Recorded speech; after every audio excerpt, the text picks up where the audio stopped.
আসসালামু আলাইকুম। হ্যালো বন্ধুরা, কেমন আছেন সবাই?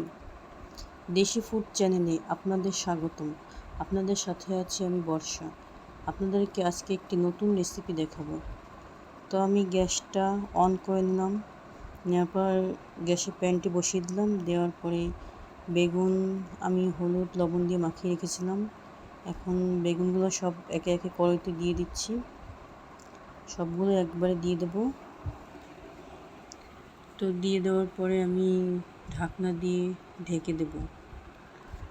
ঢেকে দেওয়ার পর কিছুক্ষণ পর আমি ঢাকনাটা উঠিয়ে বেগুনগুলো সব আমি উল্টে দেব।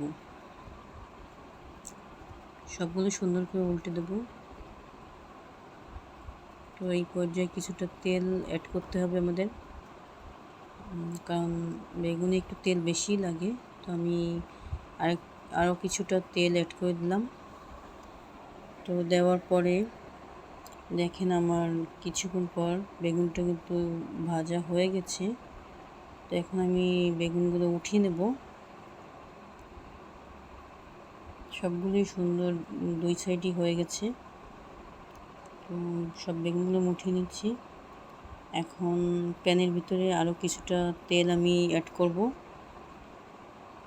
তো আরও কিছুটা তেল আমি দিয়ে দিলাম। তারপরে হচ্ছে আমি এখানে কিছুটা পেঁয়াজ কুচি আর কিছু চিংড়ি মাছ দিয়ে দিলাম, আর কিছুটা পরিমাণ মতো লবণ দিলাম।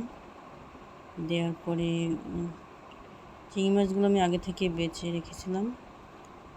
তো লবণ দিয়ে দিলাম পরিমাণ মতো।